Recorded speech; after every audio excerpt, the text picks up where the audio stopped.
কোন তালার কোন চাবি ঘুমের চোখে খুঁজে পাওয়া মুশকিল।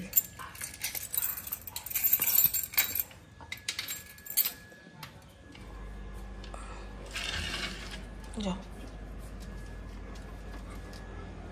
এই হলো সকাল সকাল চারপাশের পরিবেশ। একটু ঠান্ডা হলে ভালো হয়, একটু ভাবটা বেরিয়ে যাক, তারপরে ঢাকা চাপা দেব। গুড মর্নিং, শুভ সকাল। আজ হলো সোমবার, পুপু কলেজ যাবে, টিফিন রেডি করে রেখেছি, ছাতুর ঘোল খাবে, ছাতুর ঘোল রেডি করে রেখেছি, এখন হাতের সামনে তুলে দিলেই হয়। ইন্দ্রকে ডাক দিয়ে আসলো। কালকে রাতে তাড়াতাড়ি ঘুমানোর চেষ্টা করেছি, কিন্তু কিছুতেই ঘুম আসছে না। আমাদের বাড়িতে গেছিলাম, বিয়ে বাড়ি লাগবে, সেই সমস্ত কথা যতক্ষণ না পুপুকে মন খুলে বলতে পারছি ততক্ষণ পেটের শান্তি নেই, মনের শান্তি নেই। তো ওই করতে করতে একটু রাত হয়ে গেল। আবার সকালের দিকে আমার ফোনটা গেল খাটের নিচে পড়ে, ব্যাস অস্থির অস্থির, কতক্ষণে তুলবো তারপরে ঘুমাবো। ওই করতে করতে ঘুম চটকে গেছে।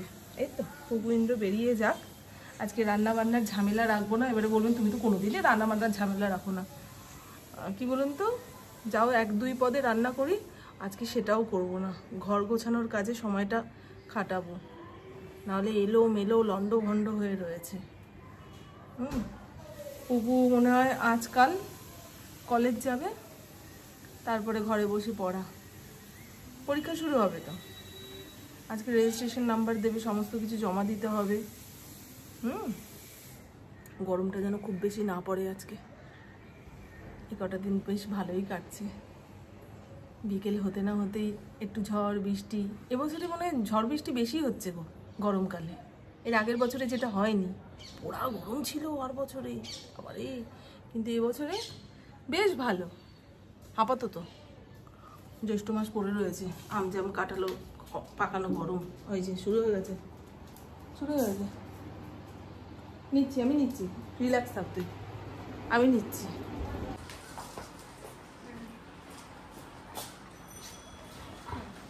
টাটা বাবা, টাটা, ধীরে সুস্থে যাবে, ফটোপাটি করবে না। হ্যাঁ বাবা, টাটা।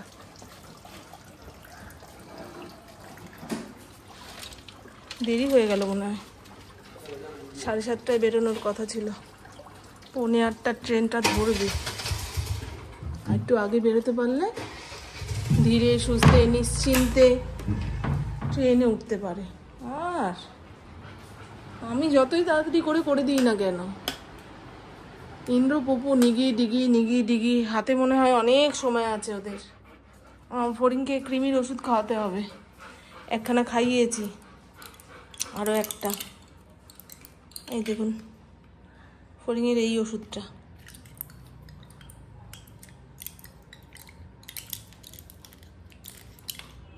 এনো পটু, হ্যাঁ করো।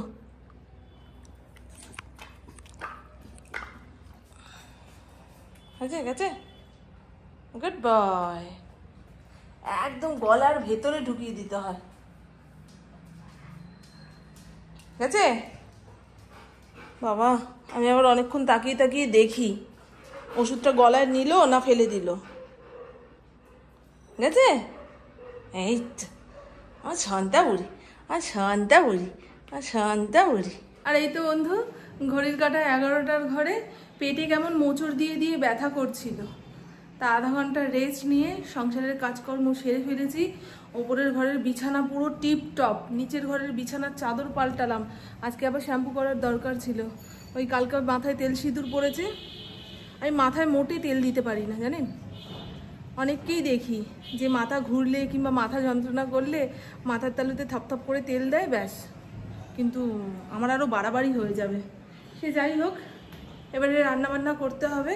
আমার ভাসুর আজকে হসপিটালে ভর্তি হয়েছে, ছোট্ট একটা অপারেশন হবে। তা সঙ্গে যা গেছে, একটু পরে ইন্দ্রও যাবে। আর ভাসুরের যে ছোট মেয়েটা, সে স্কুলে গেছে, ইন্দ্র তাকে স্কুলে দিয়ে এসছে, আবার স্কুল থেকে নিয়ে আসতে হবে। আমি বলেছি ওর মা তো বাড়িতে থাকবে না, ওকে বাড়িতে দিয়ে কি করবে, এই বাড়িতে নিয়ে আসবে, ওর মা ফেরার পথে ওকে নিয়ে যাবে। আর বড় মেয়েটা তো হোস্টেলে থাকে। একদম ছোট্ট একটা অপারেশন, তবে হসপিটালে থাকতে হবে। এই কয়েকদিন ইন্দ্রই ওই খুশিকে দিয়ে আসা নিয়ে আসা করবে। এই তো হলো গল্প। ঘরে মাছ নেই, কি রান্না করব না করব বুঝে উঠতে পারছি না। ডিমের ঝোল করে রাখি, তাই না? বাচ্চা মানুষরা দেখবেন ডিম না হলে মাংস এই দিয়েই ভাত খেয়ে নেয়। আর আমার যা যদি ওকে নিতে আসে বলবো তুমিও খেয়ে যাও, চাল কুমড়ো ঘন্ট করবো। আগে জানা থাকলে তাহলে ইন্দ্রকে বলতাম কাটা পোনা মাছ নিয়ে আসো পেটির দিকটা, ও বেশ মাছ ফাছ বেছে খেতে পারে। ওই দেখুন নিচের ঘরের বিছানা পুরো টান টান করে পেতেছি, ওয়াশিং মেশিনটা চালালে হতো, এখন আর পারছি না বাবা। এক কাপ চা খেয়ে নিই, তারপরে ঠাকুর পুজো দিতে যাবো। ইন্দ্র ঠাকুর পুজোর ফুল এনে বলে কি গো যাবে না? একসঙ্গে ভাবলাম পুজোয় বসবো আমি, তুমি তো দেরি করে আসলে, আর একটু আগে ভাগে আসলে একসঙ্গে বসতে পারতাম। খিদা পেয়ে গেছে গো, এখন আর পারবো না। ওই ফেরিওয়ালা কাকার থেকে মোবাইল বিস্কুট নিয়েছি, এর আগের দিন দেখানোর পরেও আপনারা জিজ্ঞাসা করছেন যে মোবাইল বিস্কুট কেমন। এই দেখুন এইরকম লম্বা লম্বা বেকারি বিস্কুট, খুব ভালো লাগে। একখানা চায়ের সঙ্গে ডুবিয়ে খেলেই পেট ভর্তি, খুব একটা গ্যাস অম্বলও হয় না। আমার প্যাটিস খেলে খুব অম্বল হয়। চলুন, হ্যাঁ চা হয়ে গেছে। চায়ের কালারটা কেমন এসছে? আজকে বুবু বলেছিল বাউলি নিয়ে যাবে, টেবিলে রেখেছি টিফিনের পাশে গুছিয়ে, সে নিতে ভুলে গেছে। অনেক সময় ফেরার পথে এদিক ওদিক দাঁড়ানোর সময় থাকে না, কতক্ষণে বাড়ি ফিরবে, তখন নাকি খিদা পায়। তাহলে শুকনো খাবার ব্যাগের মধ্যে থাকলে বের করে খেতে পারে, এই জন্যই আর কি দেওয়া। এসো এসো ও মা সোনা মা গো, এসো। আজকে কৃমির ওষুধ খেয়েছে, এরও শরীরটা খারাপ খারাপ করবে। ডিমটা সেদ্ধ বসিয়েছি, চাল ধুয়ে হাঁড়িতে রেডি করে রেখেছি। ডিম সেদ্ধ হতে হতে আমার ঠাকুর পুজো দেওয়া হয়ে যাবে।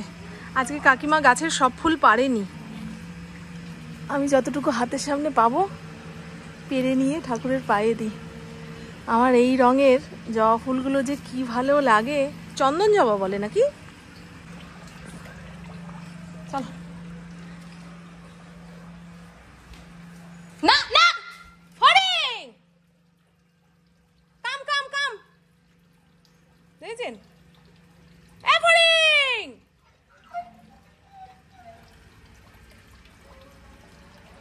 দেখেছো? আমি ফুলটা নিয়ে খালি ঢুকেছি, এর মাঝখানে উনি বেরিয়ে গেল। আসো আসো,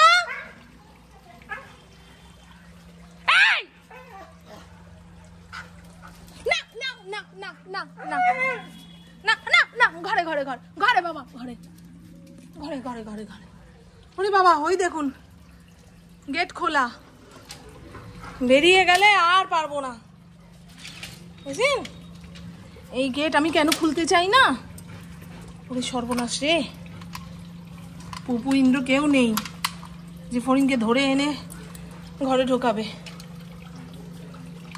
রে বাবা রে বাবা, বিস্কুটের লোভ দেখালো জানেন, ঘরে আসবে না। ওই বাইরে রঙ্গিলাকে দেখেছে, রঙ্গিলা কি ঘেউ ঘেউ করতে পারছে না নাকি কি জানি, সেই গলা দিয়ে কেমন একটা আওয়াজ বের করছে গো, বোবা হয়ে গেছে। আর ঠাকুর পুজোটা দিয়ে আসি। বাবা মেইন গেটটা যে কে খুলে রাখে কে জানে, বাইরের কুকুরগুলো ঢুকে পড়বে, তারপরে আমারটা গেট খোলা পেলে বেরিয়ে যাবে, কত সমস্যা বলুন তো। এতগুলো ফুল পেয়েছি আজকে, যদিও কেনা ফুল এসছে, কিন্তু ওই জবা দিয়ে ঠাকুর পুজো দিতে ইচ্ছা করলো। আরে বাবা হারিয়ে গেছি, হারিয়ে গেছি গো।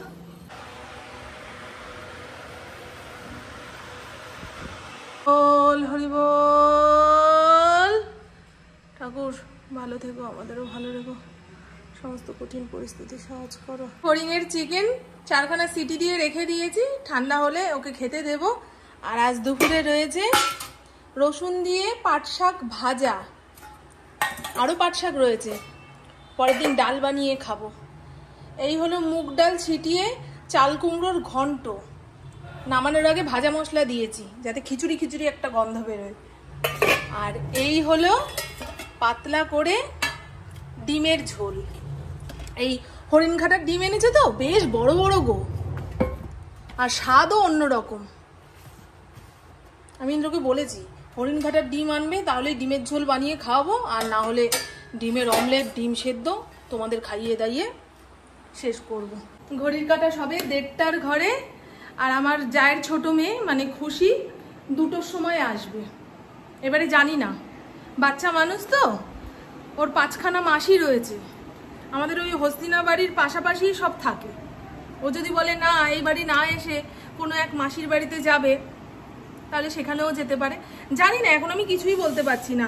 আর ইন্দ্র তো গেছে দাদা যে হসপিটালে ভর্তি হয়েছে সেই হসপিটালে।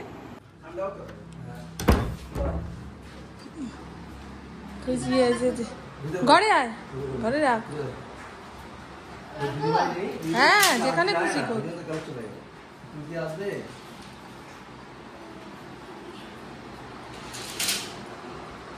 এর মধ্যে রাখ, নালে ওর মধ্যে রাখ, জুতো তুলে। আরে ফড়িং নিয়ে পালাবে, হ্যাঁ ওই ওপরে তুলে রাখ, ওইখানটা বাক্সের মধ্যে, হ্যাঁ ভরে রাখ। আর দিদির একটা নাইটি পরে নে এখানে, নাহলে জামা। আচ্ছা ঠিক আছে, একটা জামা দিচ্ছি, জামা পরে নে। আর একটুখানি বস, এখানে বস।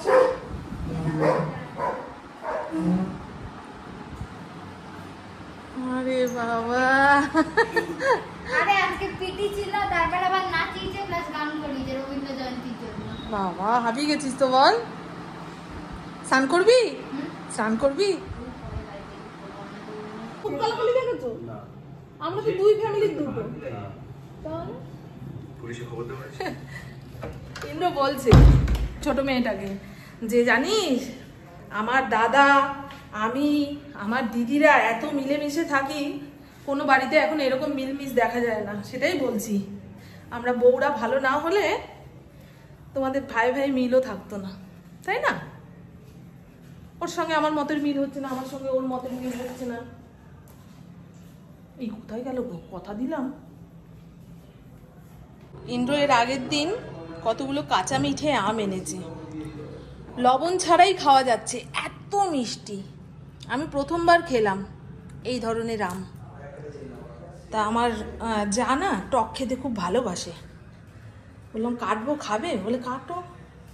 আর আমাদের ইন্দ্র তো কোনো কথাই নেই, কাঁচা আম, আমলকি, কাঁচা তেঁতুল, যে কোনো প্রকারের টক কচকচ করে খেয়ে নেবে। খেয়ে দেখ খালি আমটা, কাঁচা মিঠা। কাঁচা মিঠা আম ভালো খেতে, ভালো লাগে। আমার বাড়িতে ভালো লাগবে না কেন বলতো, তো দাদা তো বিকেলবেলা মানে ঘরেই থাকে, দাদা তো যায় না। হ্যাঁ হ্যাঁ, কাজ করার পর তো বাড়িতেই চলে আসে, বাড়িতে পুরো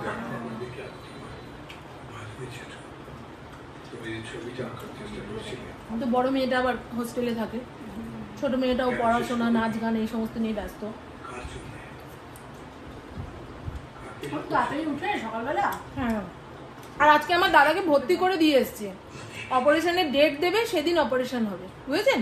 আমি সকালবেলা বললাম না যে দাদার আজকে অপারেশন, ওটা ভুল ইনফরমেশন দিয়েছি।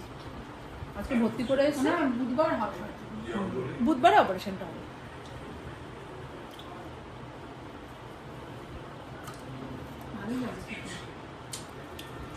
আম তো এমনিও ভালো লাগে, মানে একটু টকটক হলেও আমার অসুবিধা হয়, মানে এতটা মিষ্টি না, আমার যদি টকটক হয় তাও ভালো। কেন মেয়ে আবার ফোন করছে? মেয়েকে আপডেট দেবে না কি বল, এটা এটা রাখবে।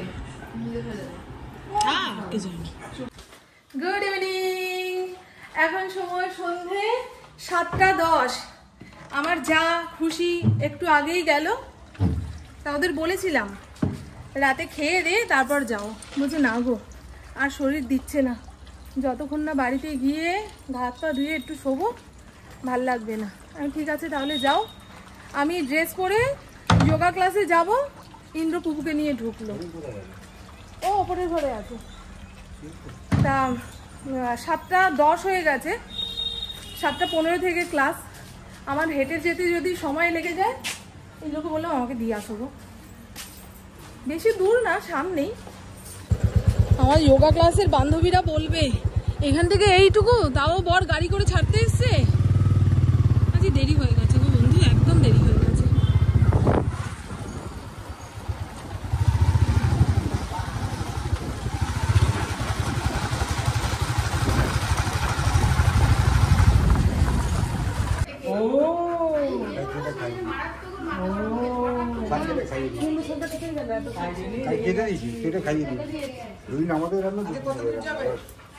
কাকে খাইয়ে দিয়েছে? গরু তো নেই, কাকে খাইয়েছে?